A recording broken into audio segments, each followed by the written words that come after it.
सबसे पहले आपको बताएं, कौमी मईशत पर नेशनल डिफेंस यूनिवर्सिटी में सेमिनार।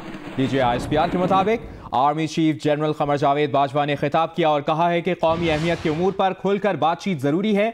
मुआशी इस्तेहकाम के बगैर खुद मुख्तारी का तस्वुर बेमानी है। मुल्क मुश्किल मुआशी हालात से दो चार है।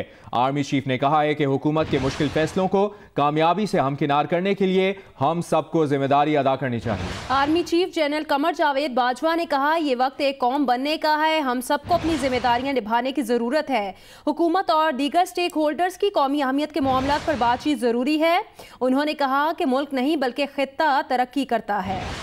कौमी मईशत पर नेशनल डिफेंस यूनिवर्सिटी में सेमिनार का इनेकाद किया गया और इस मौके पर army chief general Qamar Javed Bajwa ने खिताब किया है और कहा है कि हम सबको अपनी जिम्मेदारियां निभाने की ज़रूरत है। ये वक्त एक कौम बनने का है।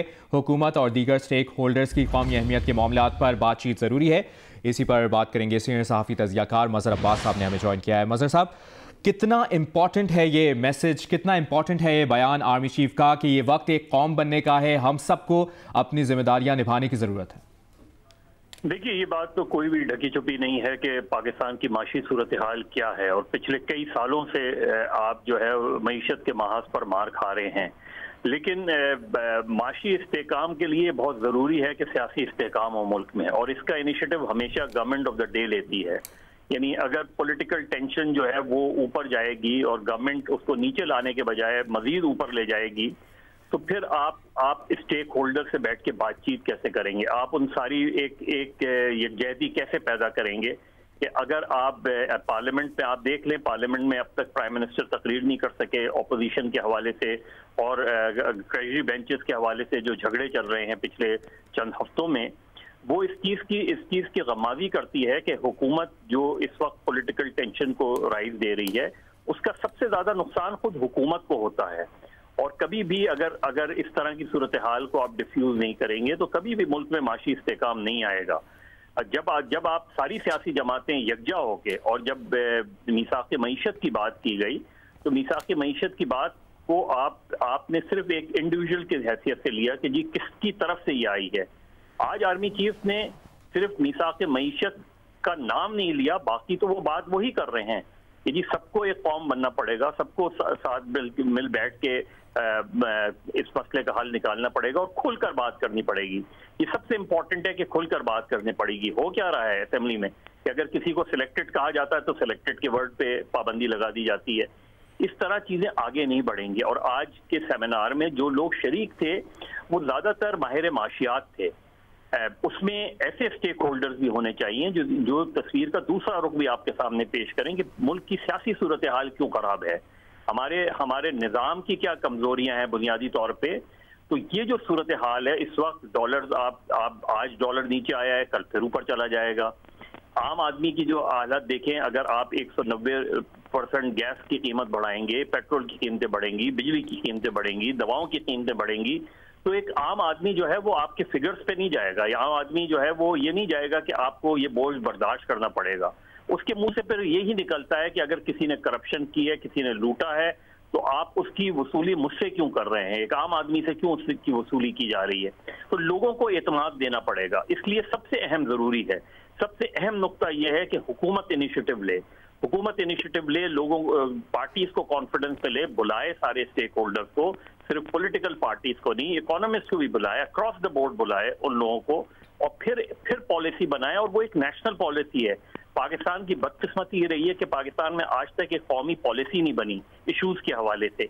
इसीलिए जो हुकूमत आती है वो एक तजुर्बा करती है और उस तजुर्बे के नतीजे में वो आधा अपना टेन्योर तो इस बात पे निकाल देती है कि जी ये हमें पिछली हुकूमत से मिला है, और फिर आखिरी साल में वो कुछ रिलीफ देती है लोगों को। तो आम आदमी को कभी भी कोई रिलीफ नहीं मिला, और यही हमारी सबसे बड़ी बदकिस्मती है। जी मज़हर साहब, हमारे साथ लाइन पे रहिएगा। हमें ज्वाइन किया माहिर मुआशियात खुर्रम शहजाद साहब ने। खुर्रम साहब, बहुत शुक्रिया जियो न्यूज़ को वक्त दिया। कहिएगा कि आर्मी चीफ का अहम बयान सामने आया है, सिविल मिलिट्री क़यादत जो है वो एक पेज पर नज़र आ रही है। कितना अहम बयान है ये मुल्क की मईशत को लेकर, और सरमायाकारों का एतमाद कितना बढ़ेगा?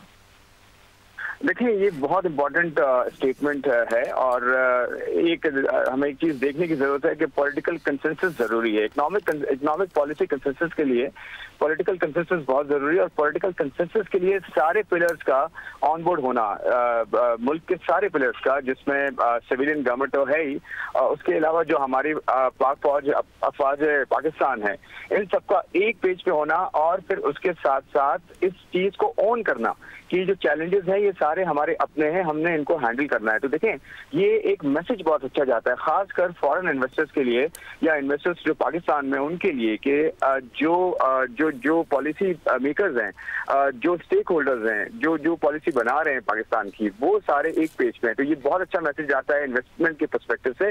और आप देखें, ये मटेरियल स्टेटमेंट है। मटेरियल स्टेटमेंट का मतलब ये होता है कि इसका इम्पैक्ट फाइनेंशियल मार्केट्स पे कितना अच्छा आता है। अभी आप देखें, डॉलर जो है वो 4 रुपए गिर गया है, यानी कि रुपये में इंप्रूवमेंट नजर आई है, जो पिछले 3-4 दिन से बहुत ज्यादा गिरावट का शिकार था।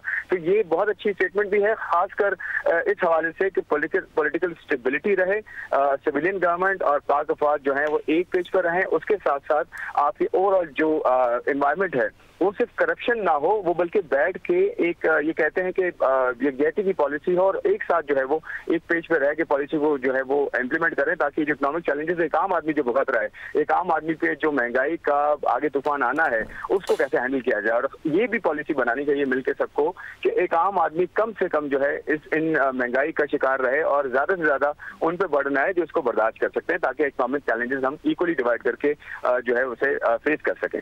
सही, खुर्रम साहब साथ ही रहेगा। मजहर अब्बास साहब, जिस तरह हम बात भी करें और यकीन तौर पर बड़ा ही पॉजिटिव मैसेज, पॉजिटिव बयान आर्मी चीफ की जानिब से, और आपके ख्याल में यही जो बात खुर्रम शहजाद साहब करें, कितना कॉन्फिडेंस बूस्टर है सरमाकारों के लिए?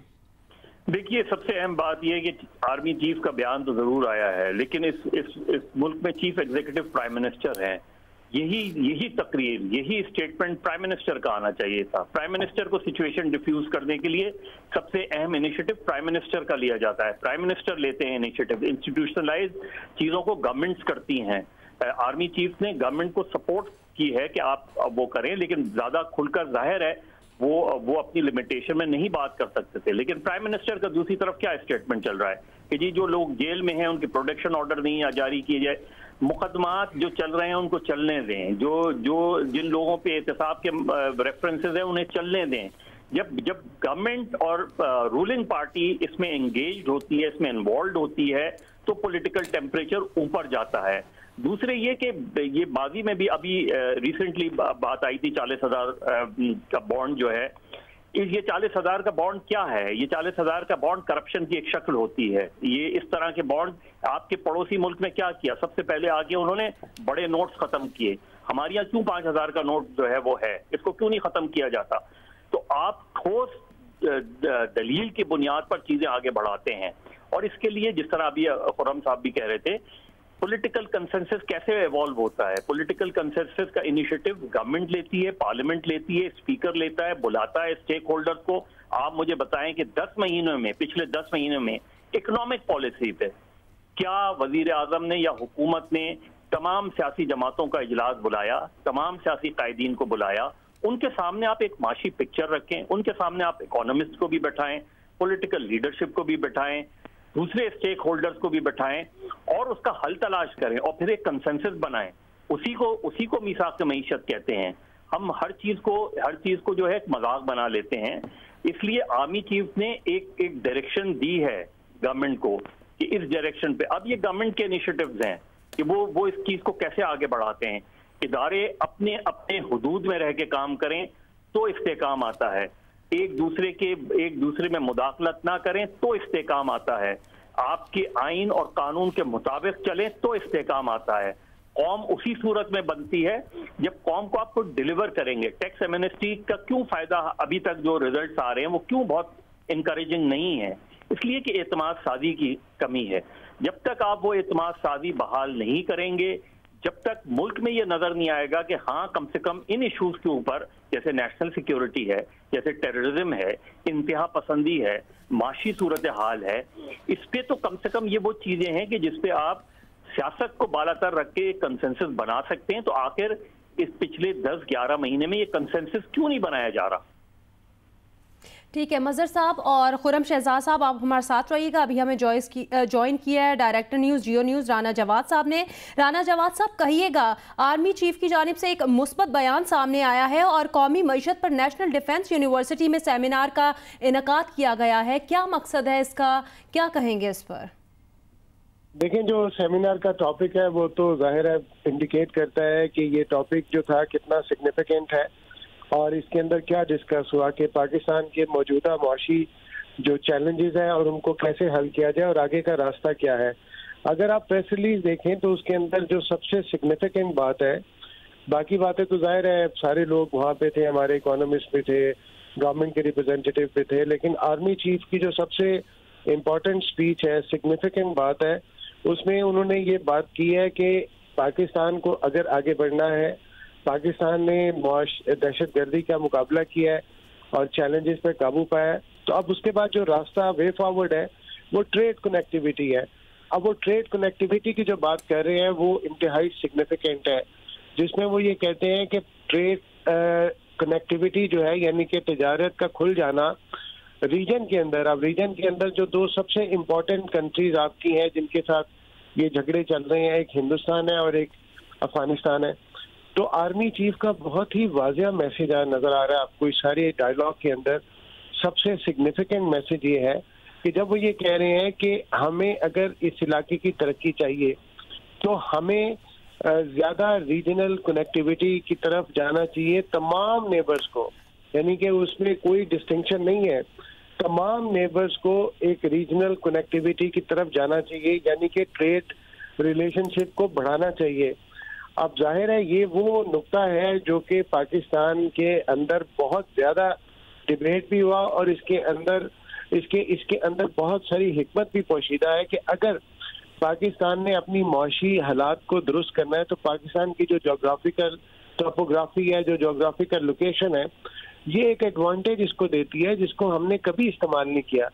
और आपको याद होगा कि जब ये गवादर डीप सी पोर्ट के ऊपर एक्सेस मिली चाइना को तो उसके नतीजे में सी पैक आ गया, 46 बिलियन या 60 बिलियन डॉलर की इन्वेस्टमेंट पाकिस्तान में आ गई। आपका बिजली का बहरान खत्म हो गया, आपका गैस का बहरान खत्म हो गया। उसके बाद अगर आप ये आर्मी चीफ ये कह रहे हैं कि ट्रेड कनेक्टिविटी की तरफ जाते हैं तो आप सोचें कि अगर अब पाकिस्तान का जो इलाका है वो हिंदुस्तान के लिए भी रास्ता देता है सेंट्रल एशिया की तरफ, अफगानिस्तान की तरफ, सेंट्रल एशिया का रास्ता देता है जो लैंडलॉक कंट्रीज है हिंदुस्तान की तरफ और वार्म वाटर्स की तरफ, तो इससे बहुत ज्यादा बेनिफिट होगा। और मेरा ख्याल है ये वो विजन है जो कि सारी प्रेस रिलीज से मैं आर्मी चीफ का जो एम्फेसिस है उसको समझ पाया हूँ। कि बाकी मदर साहब भी बिल्कुल ठीक बात कह रहे थे और खुरम शहजाद तो बड़े जबरदस्त एक्सपर्ट हैं, लेकिन ये जो रीजनल कनेक्टिविटी की बात की है और उन्होंने कोई डिस्टिंक्शन नहीं की, वो उनका फिक्रा है for our reason to develop we need to have greater regional connectivity amongst all neighbors and all neighbors का मतलब है हिंदुस्तान के भी, यानी कि अब आप नॉर्थ वेस्ट या साउथ वेस्ट बाउंड्री आप ईस्ट वेस्ट भी जाना चाह रहे हैं। इससे पहले आर्मी जो तर्जुमान है मेजर जनरल आसिम कपूर, उन्होंने भी कुछ अर्सा पहले ऐसी बात की थी कि पाकिस्तान जो है वो इस बात के लिए तैयार है कि रीजनल कनेक्टिविटी के साथ वो साउथ वेस्ट की ट्रेड भी खोले। इसको मेरा ख्याल है खुरम भी ज्यादा अच्छा एक्सप्लेन कर सकते हैं। ये बहुत बड़ी शिफ्ट है, ये वो बात है जिसको वे फॉरवर्ड समझा जा रहा है। और अगर ऐसा होता है तो मेरा ख्याल है कि पाकिस्तान के तमाम सियासी एक्सपर्ट्स, मुआशी एक्सपर्ट्स, एकेडमिशियन जितने भी हैं वो इस चीज को तस्लीम करते हैं कि ये वो रास्ता है जिससे आप अपनी इकोनॉमी को बूस्ट कर सकते हैं और उनके चैलेंजेस से निपट सकते हैं। सही। खुरम शहजाद साहब, जिस तरह राना जवाद साहब भी बात करें उस पर भी आपका कमेंट्स आएंगे और दो बड़ी इंपॉर्टेंट बातें की हैं आर्मी चीफ ने। उन्होंने कहा है कि मुआशी इस्तेहकाम के बगैर खुद मुख्तारी का तसव्वुर बेमानी है, हुकूमत और दीगर स्टेक होल्डर्स की कौमी अहमियत के मामले पर बातचीत बहुत ज़रूरी है। कौमी मईशत के लिए कितना फ़ायदेमंद हो सकता है खुरम शहजाद साहब? देखिए, दो जो पर्सपेक्टिव्स हैं, एक तो आमिर चीफ साहब ने ये कहा ना कि जैसे राना जावेद साहब ने बहुत ही अच्छा एक्सप्लेन किया कि जो रीजनल एक जो कनेक्टिविटी है और उसमें इररिस्पेक्टिव के कौन से कंट्री के साथ हमने करना और कौन के साथ नहीं करना, ये नहीं कहा गया। ये कहा गया कि पूरे रीजन के साथ हमने करना है। तो इसमें सबसे बड़ी बात यह है, दो रीजन की ऐसी इकोनॉमीज हैं, मतलब हम लकी हैं कि हमारे पड़ोस में इतनी बड़ी इकोनॉमीज हैं जिनके साथ सिर्फ हम मिलकर काम करें तो हमारा जो पोटेंशियल है वो पता नहीं कितने गुना जो है बढ़ सकता है। और हमारा जो एक्चुअल जीडीपी जिसे कहते हैं ना, शरह नमू जो है हमारी, और हमारा जो जीडीपी का पोटेंशियल है वो 7 से 8 से 9% सस्टेनेबली हम ग्रो कर सकते हैं। एक आम जो हमारी पॉपुलेशन का एक लेवल है, लेट्स से हमारे ग्रेजुएट जो है वो 18 लाख निकल रहे हैं और उनको एब्जॉर्ब करने के लिए 8 से 9% ग्रोथ हमें चाहिए। तो वो इतनी आराम से हम अचीव कर सकते हैं इन दो बड़ी इकोनॉमीज के साथ। उसमें एक चाइना है और एक इंडिया है। और देखें, हम पड़ोसी हैं और हमें इस पे खुल के बात करनी पड़ेगी और हमें ट्रेड पे बात करनी पड़ेगी। हमें अब इस वक्त मोदी की गवर्नमेंट जो है दोबारा से आई है और वो ओपन है इस वक्त कि आप जो है ट्रेड पे भी बात करें, आप हर चीज पे बात करें। खासकर जो प्रायोरिटी आप रखें वो इकोनॉमी को रखें। और सिर्फ ये नहीं है कि हम सी पैक कर रहे हैं तो सिर्फ चाइना के साथ हम हो जाए और इंडिया को बिल्कुल ही हम ये कहें कि जी हमारे आर्क राइवल्स ही हैं और हमेशा हम इनके साथ मुकाबला ही करेंगे। देखिए, मुकाबला आज इकोनॉमी का है, मुकाबला आज मईशत का है, मुकाबला आज आप कितने बेहतर चीजें प्रोड्यूस कर सकते हैं, कितने अच्छे तरीके से जो है अपनी जो गुर्बत की लकीर से नीचे लोग हैं उनको ऊपर ला सकते हैं। चाइना ने 800 मिलियन, तकरीबन 80 करोड़ लोग जो है वो पॉवर्टी लाइन से ऊपर लेकर आए पिछले 20 सालों में। तो हम क्यों नहीं कर सकते? हमारे यहाँ उल्टा हिसाब क्यों है? तो देखें, जो रीजनल पॉलिटिक्स है और रीजनल इकोनॉमी है, इसमें इंडिया के साथ और चाइना के साथ दो बड़ी ऐसी इकोनॉमीज है दुनिया की टॉप 4 में आ रही हैं। तो हम अगर उनके साथ हैं, इसके साथ तो ईरान भी है, अफगानिस्तान भी है, हम इतना परफेक्टली जो है सिचुएटेड है इस वक्त इस रीजन में कि हम अगर अपनी डोमिनेंस भी चाहें तो इन इकोनॉमिक पावर्स के साथ मिलकर अपनी डोमिनेंस क्रिएट कर सकते हैं। बट पॉइंट ये है कि हम सबको मिलकर एक पेज पे होना है और आर्मी चीफ हो, प्राइम मिनिस्टर उसको लीड करें और एक बिल्कुल प्रिंसिपल स्टांस, जैसे पहले मदर साहब ने कहा कि आर्मी चीफ के साथ साथ प्राइम मिनिस्टर को लीड करना है इसमें। तो प्राइम मिनिस्टर हमारा जो है मेन बंदा होना चाहिए जो लीड करे और हमारी अफवाज और हमारे जितने दूसरे पॉलिटिकल पार्टीज भी हैं सबको आप ऑन बोर्ड लें। एक तरफ अकाउंटेबिलिटी का प्रोसेस बेशक चलता रहे, जो भी हमारी कोर्ट्स कर रही हैं, जो भी एक ड्यू प्रोसेस है, बट जो हमारे यहाँ नैरेटिव है इकोनॉमी का वो जो है टॉप पे होना चाहिए। उसके लिए पाकिस्तान के लिए बहुत अच्छा हुआ। ये इन्वेस्टमेंट के पर्सपेक्टिव से जो इन्वेस्टर्स हैं उनको बहुत अच्छा मैसेज आज गया और ये मेरे ख्याल में इसकी कंटिन्यूटी होगी। तो डेफिनेटली आप देखेंगे जो हमें इस वक्त बहुत ज्यादा जरूरत है इन्वेस्टमेंट की,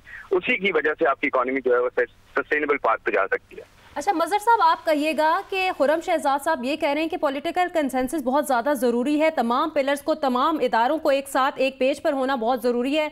दूसरी जानिब ये भी कहा गया कि जो हमारे हमसाए ममालिक हैं उनसे भी ताल्लुकात बेहतर बनाना बहुत ज़रूरी है। आप क्या कहेंगे इस पर? देखिए, माजी में चूंकि हमसे गलतियां बहुत हुई हैं, यानी एक बड़ी गलती हमसे ये हुई कि हमने माजी में जब भारत की तरफ से ट्रेड की बात होती थी तो हमारे यहाँ एक रिजिड पोजीशन ले ली जाती थी ट्रेड के हवाले से और जाहिर है उसे लिंक कर दिया जाता था। आज बिल्कुल उल्टा हो गया। जब हम भारत से दीगर इशूज से बात करते हैं तो वो बीच में टेररिज्म को लाते हैं और पाकिस्तान ने बहुत बड़ी कुर्बानियां दी हैं, बहुत कुर्बानी दी है पाकिस्तान ने और ये बहुत ज़रूरी है पाकिस्तान के लिए कि सिर्फ दहशतगर्दी का ये खात्मा नहीं हो, इंतहा पसंदाना सोच का भी खात्मा हो, क्योंकि उसी से दहशतगर्दी जन्म लेती है। जब आर्मी चीफ ये बात करते हैं कि खुद मुख्तारी के लिए, कौमों की खुद मुख्तारी के लिए माशी इस्तेकाम बहुत ज़रूरी है, तो हमारा गोल ये होना चाहिए कि हम माशी तौर पे खुद मुख्तार की तरफ जाएं। हम माशी तौर पे खुद मुख्तार नहीं होंगे तो हम डिपेंडेंट रहेंगे। हम जिस तरह हम कर्जों के बोझ तले दब चुके हैं, तो हमें माशी तौर पे खुद मुख्तारी की तरफ जाना चाहिए कि हम अपने पैरों पे खड़े हों। हम एटमी ताकत हुए हैं, लेकिन उससे ज्यादा बहुत जरूरी ये है कि हम माशी ताकत हो, क्योंकि देखिए रूस भी एटमी ताकत था, लेकिन रूस कोलैप्स किस चीज पर हुआ? रूस कोलैप्स इसी चीज, सोवियत यूनियन कोलैप्स इसी चीज पर हुआ कि माशी तौर पे वहां अदम इस्तेकाम आ गया।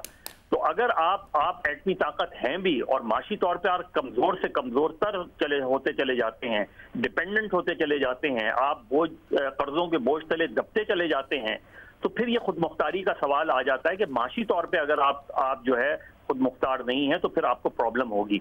तो इसीलिए पॉलिटिकल, जो खुर्रम साहब बात करते हैं, पॉलिटिकल कंसेंसस के माने क्या होते हैं कि आपके डिफरेंसेस अपनी जगह, आपके दरमियान इख्तलाफात अपनी जगह, चीजों में दो डिफरेंट व्यूज होने अपनी जगह, लेकिन कुछ इश्यूज ऐसे होते हैं कि जो तमाम चीजों से बालातर होते हैं और उन्हीं चीजों पे कंसेंसस बनाने की जरूरत है।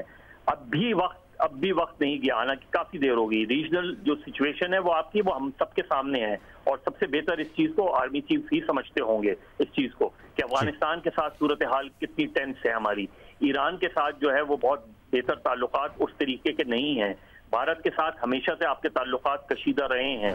चीन के हवाले से आपको पूरा इत्मीनान है कि चीन, सऊदी अरब, इनसे आपके ताल्लुकात बड़े बेहतर हैं। लेकिन जो आपकी रीजनल कंट्रीज हैं, जब तक इनके साथ आपकी कनेक्टिविटी नहीं बढ़ेगी तो आपके यहाँ कहीं ना कहीं प्रॉब्लम्स आती रहेंगी। इसलिए यक जबान होने का मतलब ये होता है कि सिविलियन गवर्नमेंट में यक जबान पार्लियामेंट के थ्रू से आवाज आती है, पार्लियामेंट से आवाज आती है। एक जबान होके जब बात आती है सामने तो फिर वो कौम की आवाज कहलाती है, क्योंकि इन पार्लियामेंटेरियंस को लोगों ने मुंतखब किया होता है।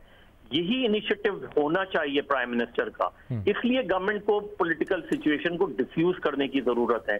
अगर आप डिफ्यूज नहीं करेंगे तो डिफरेंसेस बढ़ते रहेंगे, टेम्परेचर ऊपर जाता रहेगा, और उसके साथ साथ आपकी माशी तौर पे आपको चैलेंजेस का सामना करना पड़ेगा, जिसके लिए रुकावटें खड़ी जाती पड़ी। तो इसमें आस्तीन चढ़ाने की जरूरत नहीं है, आस्तीनें नीचे करके बात करने की जरूरत है। सही, यही बात राना जवाद साहब आपसे जानना चाहेंगे, जो मजहर अब्बास साहब बात करें।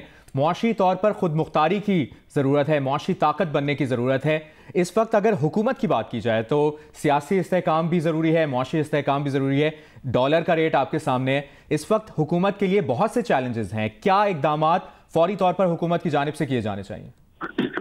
देखिए, बिल्कुल मदर ठीक बात कर रहे हैं कि आस्तीनें चढ़ाने की बजाय आस्तीनें इस वक्त नीचे करनी चाहिए। अगर आप सियासी अदम इस्तेहकाम बरकरार रखेंगे मुल्क में, और तो उसका बराह रास्त जो नतीजा है वो आपकी मुआशी सूरत हाल पे पड़ता है।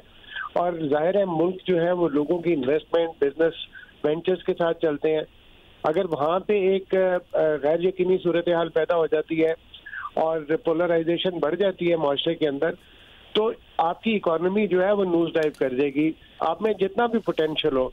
इसीलिए जब ये बात होती है कि जब नवाज शरीफ की गवर्नमेंट पिछली थी तो उस वक्त जीडीपी ग्रोथ आपकी ज्यादा थी। अब जीडीपी ग्रोथ आपकी क्यों नीचे गई है? तो उसका बराह रास्त ताल्लुक जो है वो आपकी इस सियासी अदम इस्तेहकाम से, जो कि हुकूमत के ऊपर लाजिम है कि वो इसको एड्रेस करने की कोशिश करे। इसका ये मतलब नहीं है कि वो कंप्रोमाइज करे अकाउंटेबिलिटी के ऊपर। वो अकाउंटेबिलिटी जो है वो जारी रहे, लेकिन वो अकाउंटेबिलिटी ट्रांसपेरेंट होनी चाहिए और उसमें हुकूमत की सब्जेक्टिविटी नहीं नजर आना चाहिए। ऐसी अकाउंटेबिलिटी जिसमें कि सिर्फ अपोजिशन के लोगों को पकड़ा जाएगा, उनको सजाएं दी जाएंगी और तेजी से दी जाएंगी, उससे अकाउंटेबिलिटी की लेजिटिमेसी खत्म हो जाएगी, सियासी अदम इस्तेहकाम बढ़ेगा, मुआशी सूरत हाल खराब होगी। अब दोबारा अगर हम देखें तो आज जो ये सेमिनार था, जाहिर है बड़े इंपॉर्टेंट जगह पे हुआ और आर्मी चीफ ने उसमें पार्टिसिपेट किया। तो आर्मी चीफ का जो मैसेज है ना वो क्लियरली इंडिया की तरफ है। वो हिंदुस्तान के वजीर आजम को भी एड्रेस कर रहे हैं। अफगानिस्तान का प्रेसिडेंट जो है वो वैसे ही पाकिस्तान में आया हुआ है। तो ये क्रिटिकल बात है कि अगर उनको ये आज तक हमारे 70 साल की तारीख में, जैसे मदर साहब भी कह रहे थे, हमने बहुत अपॉर्चुनिटीज को वेस्ट किया है। अगर अभी भी हम अपनी ये करेक्शन करते हैं, कोर्स करेक्शन करते हैं, जिसके लिए मेरा ख्याल है कि सियासी मज़ाहमत नहीं होगी, क्योंकि बहुत सारे हमारे मुल्क में सियासतदान ऐसे रहे हैं जो ये कहते थे कि मुआशी हालात को बेहतर करने का तरीका ये है कि हम जो इंटरनल कन्फ्लिक्ट है उन पे तो काबू पाना लाजमी चाहिए, लेकिन जो हमारे एक्सटर्नल फॉरेन पॉलिसी के इशू है उनको भी एड्रेस करना चाहिए।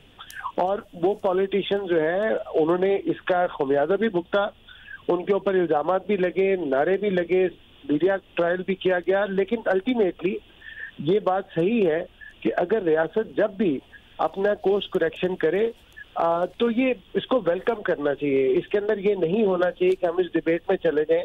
अफसोस होगा अगर मुल्क की सियासी अपोजिशन जो है वो इस बात को उछाले कि जो कनेक्टिविटी की बात की है, जो तमाम हमसाया मुल्कों के दरमियान ट्रेड ओपनिंग की बात की है, इसको किसी नेगेटिव कॉनोटेशन में लिया जाए। ये पाकिस्तान के मुस्तकबिल के लिए, ये बेहतरी के लिए है। जिस शख्स ने जो भी अपना किरदार अदा किया, आप अल्टीमेटली अगर हम उस रास्ते की तरफ जा रहे हैं तो इसको वेलकम करना चाहिए। और ये बात ठीक है कि ये पॉलिटिकल कंसेंसस को लीड करना चाहिए। तजियाकार major general retired Ejaz Awan साहब, आपसे मेरा सवाल है, कहिएगा कि इकोनॉमी डिफेंस के लिए और डिफेंस इकोनॉमी के लिए कितना जरूरी है? जी थैंक यू वेरी मच। देखिए इस पे तो कोई दो राय नहीं है कि defence, security and economy they go hand in glove. एक मुल्क जो मुआशी तौर पे मजबूत होगा तभी उसकी सिक्योरिटी एंड आर्म फोर्सेस की वो जरूरियात पूरी कर सकेगा और अंदरूनी और बैरूनी खतरात का मुकाबला कर सकेगा। इसमें तो कोई दो राय नहीं है। देखना यह है कि इस वक्त जिस चीज की निशानदेही आर्मी चीफ ने की है, यकीनन वो भी बहुत अहम है, क्योंकि खित्ते में जो सूरत हाल है और मुल्क के अंदर जो मुआशी सूरत हाल है और उसके साथ पॉलिटिकल सिचुएशन को अगर लिंक करें तो ये एक चैलेंजिंग एनवायरनमेंट बन रहा है जिससे बात करने की और उस पर कंसेंसस फॉर्म करने की जरूरत है। इसमें भी कोई दो राय नहीं है। लेकिन देखना ये है कि क्या हुकूमत मुस्बत इकदाम उठा रही है, क्या उनके उठाए जाने वाले इकदाम की पजीराई हो रही है और क्या वो मुल्क को मुआशी इस्तेहकाम की तरफ ले जा रही है या नहीं, ये ज्यादा जरूरी है। तो उसमें मेरी जाती राय ये है कि थोड़ा सा उनको तदब्बर से काम लेना चाहिए। मुझे लगता है थोड़ी सी पैनिक लाइक सिचुएशन है हमारी हुकूमत में, और वो टैक्स कलेक्शन के इस परसूट में जो मुल्क के या वक्त की अहम जरूरत है यकीनन, लेकिन इस परसूट में वो थोड़ा सा ज्यादा जज्बाती और तेज रफ्तार से जा रहे हैं। अगर इसमें कंसेंसस के साथ जाएं, लॉन्ग टर्म प्लानिंग के साथ जाएं, कोई डूएबल रिफॉर्म्स के साथ जाएं तो शायद बेहतर नताइज हमें मिल सकेंगे। इस वक्त लगता यह है कि एक तो जो गोल्डन एग देने वाली मुर्गी है उसी को बार बार ज़िबा किया जा रहा है, या टैक्स पेयर्स और फाइलर्स के ऊपर दबाव मजीद बढ़ाया जा रहा है। एक ये है। दूसरा, जो मल्टीपल टैक्सेस हैं उनकी तरफ किसी का कोई ध्यान नहीं है, और एक जो टैक्स पेयर है या फाइलर है उसके ऊपर जो 15 किस्म के डिफरेंट टैक्सेस हैं उसकी 52% इकोनॉमी इस वक्त टैक्सेस में जा रही है, इनकम टैक्सेस में जा रही है, जो किसी मुल्क में ऐसा नहीं होता। तो इस तरह की कुछ रिफॉर्म्स की जरूरत है। अगर वो रिफॉर्म्स ठंडे दिमाग से सोच के करें तो जिस तरह कहते हैं ना, Rome was not built overnight. एक दिन में कले भी तामीर नहीं होते। एक महीने में या 30 दिनों के अंदर मुल्क की इकोनॉमी को आप रिकवर नहीं कर सकते, सिम्त दे सकते हैं। तो अगर दुरुस्त सिम्त देनी है तो मेरे ख्याल में थोड़े तदब्बर से काम करें, पॉलिटिकल जो कैओस है उसको खत्म करें, और इन सब लोगों को साथ लेके अगर आगे चलें तो यकीनन हम बेहतरी की तरफ जाएंगे। नो डाउट अच्छे इकदाम हुकूमत उठा रही है, करने का तरीका शायद डिबेटेबल है। करने का तरीका डिबेटेबल है। एजाज अवान साहब की यही बात खुर्रम शहजाद साहब आपसे जानना चाहेंगे। आप माहिर मुआशियात हैं, मईशत पर आपकी गहरी नज़र है।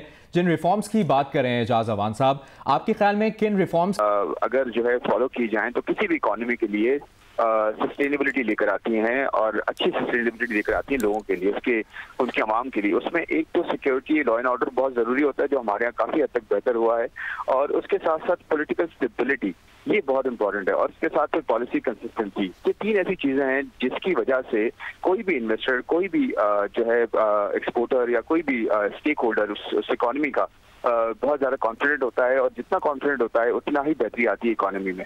अच्छा, मैं कुछ नंबर्स आपसे शेयर करना चाहूंगा कि रीजनल जो पोटेंशियल है हमारा, अगर हम इस नैरेटिव पे चलते हैं जिस तरह की आज जो बात हो रही है, तो उसमें कितना पोटेंशियल है हमारे ट्रेड का, और हम क्यों इतने इंपॉर्टेंट है इस रीजन में, और हमें क्यों इस तरह की स्ट्रैटेजी अपनानी चाहिए जो हमें दूसरों से आगे रखे, डोमिनेंट पोजीशन में रखे। एक तो देखें इंडिया के साथ अगर आप ट्रेड पोटेंशियल देखें, इस वक्त हमारे यहाँ सिर्फ $2 बिलियन की ट्रेड होती है। उसमें भी अभी आपको पता है रिसेंट जो इश्यूज हुए थे उसकी वजह से इंडिया की तरफ से जो है काफी कर्ज लगा दिए गए थे ट्रेड पे, बट हमारी तरफ से नहीं लगाए गए। तो $2 बिलियन की जगह $37 बिलियन का जो है पोटेंशियल है। मिनिमम $37 बिलियन का सिर्फ पोटेंशियल इंडिया के साथ है हमारा, कि आज हम जो है वो अपनी पॉलिसी और इंडिया की तरफ से मिलके जो है पॉलिसी, स्टेट पॉलिसीज को ओपन करें तो $37 बिलियन तो हम अगले 2-3 साल में अचीव कर सकते हैं। इतना बड़ा पोटेंशियल है। इसके साथ साथ चाइना की अगर बात करें, वो तो हमारा है ही एक पुराना दोस्त, उसके साथ हमारी जो है तकरीबन कोई $50 से $60 अरब का जो है ट्रेड पोटेंशियल है, जो आज 14 से 15 बिलियन है, वो $60 अरब तक जा सकता है, क्योंकि हम रीजनल कनेक्टिविटी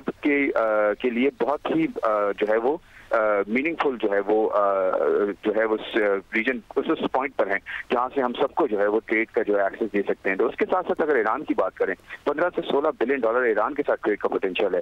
तो ये तीनों मिला के अगर आप देखें तो 100-125 बिलियन डॉलर तो आप वैसे ही अचीव कर सकते हैं in the next 4 to 5 years, अगर आप सबके साथ मिलकर चले। और इसके साथ अगर आप एक और चीज देखें, बेसिक चीज ये है कि ये जो साउथ एशियन रीजन है या सिर्फ एशियन रीजन देख लें, इसमें तकरीबन दुनिया की 40 से 45% पॉपुलेशन जो है वो रहती है। और वो पॉपुलेशन है जिसको आने वाले मतलब यंग पॉपुलेशन है, उसे बहुत ज्यादा जो है वो फूड की जरूरत है, बहुत ज्यादा जो है वो कपड़ों की जरूरत है, बहुत ज्यादा बेसिक्स की जरूरत है। और हम जहाँ सिचुएटेड हैं, एक तरफ हमारे जो है वो ऐसे कंट्रीज हैं जो एनर्जी रिच है, यानी कि अगर आप इस तरफ मिडिल ईस्ट की तरफ देख लें, जीसीसी कंट्रीज की तरफ देख लें, इवन आप जो है वो फार ईस्ट एशिया की तरफ देख लें, तो एक तरफ तो एनर्जी रिच कंट्रीज हैं और दूसरी तरफ एनर्जी हंग्री हैं, यानी कि एक तरफ जिनको एनर्जी चाहिए और दूसरी तरफ जो एनर्जी दे सकते हैं। आप इन दोनों बेहतरीन रीजन्स के बीच में जो है वो सिचुएटेड है। तो आप मतलब आपकी जो पोजीशन है वो इतनी ज्यादा स्ट्रांग हो सकती है अगर आप अपने आप को उस तरह से पोजीशन करें, अलाइन करें, रीजनल जो बड़ी इकोनॉमीज है इनके साथ मिलकर काम करें। तो मेरे ख्याल में हमारा पोटेंशियल बहुत ह्यूज है। हमें सिर्फ इस चीज का जो है वो ख्याल करना है कि हमने नैरेटिव क्या क्रिएट करना है, किस तरह से किसके साथ अपने इंटरेस्ट की बात करनी है, उसके इंटरेस्ट की बात करनी है। तो मेरे ख्याल में हम अपना पोटेंशियल जो है अचीव कर सकते हैं। कोई बड़ी बात नहीं अगर हम एक पेज पे सब जो है एक साथ चलें। अच्छा, राना जवाद साहब, खुर्रम शहजाद साहब कह रहे हैं कि बहुत ज़्यादा पोटेंशियल है। अगर इतना ज़्यादा पोटेंशियल है ट्रेड का तो हम अब तक इसको टैप क्यों नहीं कर पाए? दूसरा ये कि सियासी और अस्करी क़यादत को इस पर इक़दाम करने की कितनी ज़रूरत है और कितने जल्द इस पर इक़दाम करने चाहिए? देखिए, ये तो सवाल फिर तलखियाँ बढ़ाता है कि हम अब तक क्यों नहीं कर पाए और उसका जिम्मेदार कौन है। मेरा ख्याल है कि हमें इस सवाल को छोड़ देना चाहिए और आगे की तरफ देखना चाहिए। बहुत सारी गलतियां की हैं और बहुत सारे लोगों ने की हैं।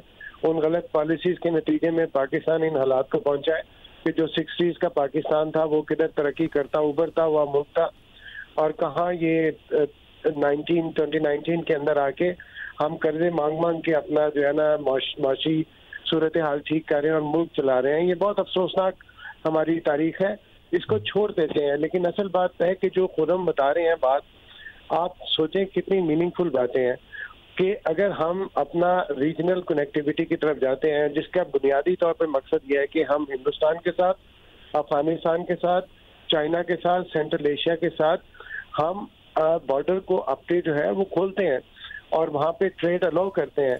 तो जो पोटेंशियल वो बता रहे हैं $100 बिलियन से ज्यादा का, आप सोचें कि पाकिस्तान की जीडीपी कहाँ पे जाएगी। और पाकिस्तान के बिजनेसमैन अच्छे बिजनेसमैन हैं, पाकिस्तान का पोटेंशियल बहुत है। पाकिस्तान के अंदर एक वर्किंग सोसाइटी, वर्किंग क्लास, एक प्रोफेशनल आदमी, एक साउंड डिफेंस सिस्टम, हमें किसी से घबराने की जरूरत नहीं है। और हमें इस चीज पे एतमाद होना चाहिए कि हमारी आर्म्ड फोर्सेस जो है वो केपेबल है हर चीज के थ्रेट को मिटिगेट करने के लिए। तो बुनियादी बात यह है कि हमें अपने सियासी और मौशी फैसले दुरुस्त करने चाहिए।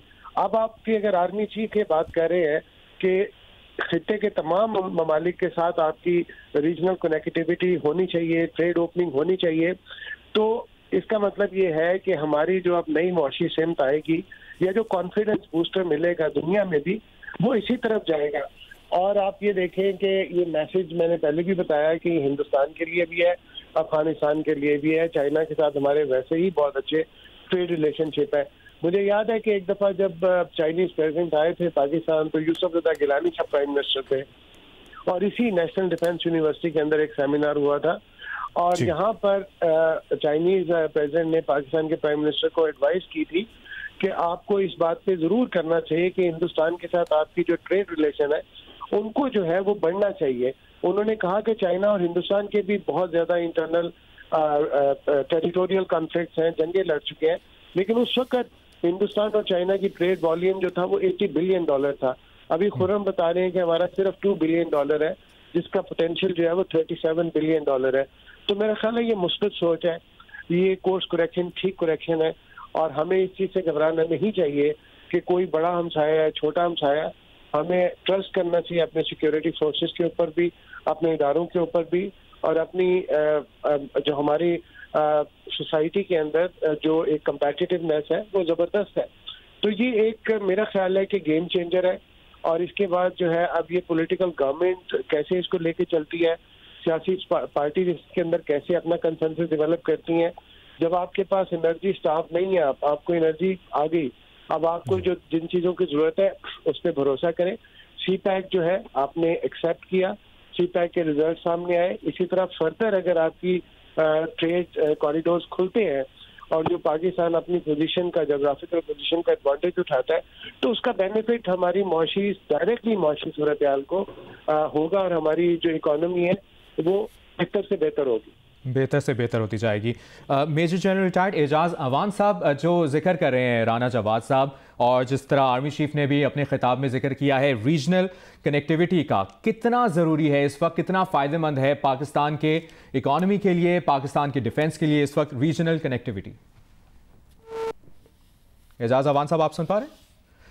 यही सवाल मज़हर अब्बास साहब आपसे करना चाहेंगे। एजाज अवान साहब से गालिबन राब्ता मुनक़ता हुआ है। मज़हर अब्बास साहब, जिन रिफॉर्म्स की बात कर रहे थे खुर्रम शहजाद भी और राना जवाद साहब ने भी उस पर रोशनी डाली, एनालिसिस दिया, रीजनल कनेक्टिविटी और पॉलिसी कंसिस्टेंसी इस वक्त कितनी ज़रूरी है?